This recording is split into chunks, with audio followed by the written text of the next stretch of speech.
Hello friends, good morning. Today I am going to explain to you question number 5b of cash book. Cash book.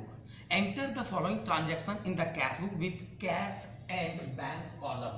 Cash and bank column, cash and bank column. Cash and bank column are known as two column cash book. In case of two column cash book where the cash and bank column exist, some important transaction. First, contra entry. Meaning of contra entry: when the transactions are recorded on the both side of cash book. When the transactions are recorded on the both side of cash book, either cash or bank, bank or cash. When the transactions are recorded on the both side of cash book are known as contra entry. In contra entry, two situation. First, when cash deposited into bank, when cash deposited into bank. First situation. Second situation, when cash deposited into bank. When cash deposited into bank. Second case, when cash withdrew from bank for office use. दो situation है Contra entry होगा हमारे पास. पहला Contra entry का मतलब क्या बताया मैंने? When the transactions are recorded on the both side of cash book. Cash book का डेबिट और क्रेडिट दोनों साइड में अगर ट्रांजैक्शन रिकॉर्ड होता है तो उसको हम लोग क्या कहेंगे? Contra entry. और ये सिचुएशन कितना बार होगा? दो केस हो सकता है. When cash deposited into bank, और second when cash withdrew from bank for office use. Cash withdrew from bank for office use.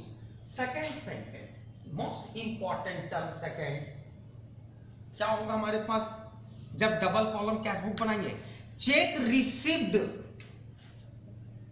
Received and immediately deposited into bank.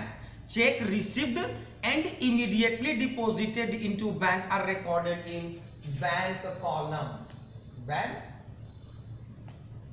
column कब रिकॉर्ड होगा? Check receive किया और same day, उसी समय इस cheque को क्या किया हमने? बैंक में डिपॉजिट कर दिया. तो कहां लिखेंगे हम इसको? बैंक कॉलम में. Second case, check received but not yet deposited into bank. Check received but not deposited into bank, recorded in checks in hand. Recorded in checks in hand account. Repeat मैं करने जा रहा हूं. Meaning of contra entry: when the transactions are recorded on the both side of cash book. ये दो situations में होगा. When cash deposited into bank, और सेकंड केस क्या होगा? When cash withdrew from bank for office use. Second important term क्या होगा हमारे पास? कौन सा? Cheque received deposited into bank और not yet deposited into bank. Cheque received and immediately deposited into bank, recorded in bank column. Cheque received but not yet deposited into bank, recorded in cheques in hand column. Question number 5b. Enter the following transaction in the cash book with cash and bank column. Cash in hand. मैं date नहीं डाल रहा हूं, आप खुद से date डाल लेना. Cash in hand to balance BD. To balance BD rupees 800 and bank overdraft by balance BD overdraft amount 5,700. Meaning of overdraft: when cash withdrew from bank in excess of deposit. Cash withdrew from bank in excess of deposit are known as overdraft credit balance. Next, receive a check from Bharti. Receive a cheque from Bharti. Bharti से cheque मिला, लेकिन इसमें कहीं sentence नहीं लिखा है cheque was deposited into bank, इसलिए इस ट्रांजैक्शन को रिकॉर्ड नहीं करेंगे. कहां लिखेंगे हम लोग? Cheques in hand. Third sentence, deposited the above cheque into bank, इस चेक को बैंक में जमा करा दिया, उस वक्त हम लोग लिखेंगे cheques in hand account deposited into bank ₹3,250। Next sentence, paid to Bhavana by cheque, Bhavana को चेक से पेमेंट किया, कैश हमारे पास से चला गया, payment made by cheque, paid to Bhavana, paid to amount 2,425। Next sentence, Bharti's cheque return dishonoured, Bharti's cheque return dishonour, meaning of dishonour, when cheque, bills or promissory note returned without collection of money, when check, bills or promissory note returned without collection of money are known as dishonor। तो मैंने जो cheque bank में जमा किया था 3,250 का, ये check क्या हो गया, डिसऑनर हो गया। जब डिसऑनर हो गया, किसका चेक था ये, डिसऑनर ऑफ भारतीज चेक 3,250।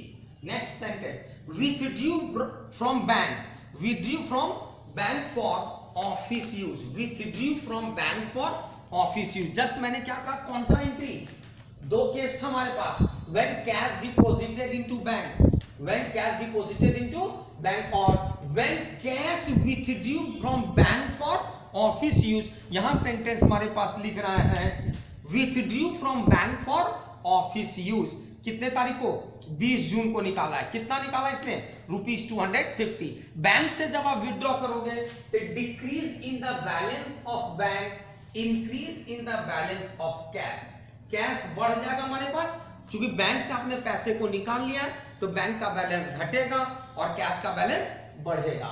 ऐसे ट्रांजैक्शन को हम लोग क्या डिनोट करते हैं, कॉन्ट्रा एंट्री। कौन सा कॉलम है, बैंक, तो मैं लिखूंगा कैश, कौन सा कॉलम है, कैश, तो मैं लिखूंगा बैंक। इसे डिनोट करेंगे किससे, सी से, contra entry. Next transaction, cheque receive from Pannalal, cheque receive from Pannalal. फिर इस सेंटेंस में ये नहीं कहा गया कि cheque was deposited into bank, ये सेंटेंस में नहीं है, इसलिए मैं इस ट्रांजैक्शन को यहां रिकॉर्ड नहीं कर रहा हूं। नेक्स्ट सेंटेंस लिख रहा है, Pannalal cheque was endorse in favour of Kamal. ये जो चेक हमें पन्नालाल से मिला था, इसे मैंने किसे एंडोर्स कर दिया था, कमल को। Cheque received and transfer, endorsement means transfer from one person to another person, one person to another person. ये ट्रांजैक्शन भी इस जगह रिकॉर्ड नहीं होगी। Income tax paid by cheque ₹150, paid income tax by ₹150, payment made by cheque. Bank charges charged by bank, bank charges charged by bank ₹25। Total अब मैं इसे कर देता हूं, मैं टोटल कैश, कैश का हमेशा डेबिट बैलेंस एक्सीड करेगा, 1050 बाय बैलेंस सीडी 1050। इसका क्रेडिट अधिक है, 5700 plus 2425 plus 3250 plus 250 plus 150 plus 25 are equal to 11,800 minus 3,250 are equal to 8,850 to balance CD, your closing balance। Thank you friends।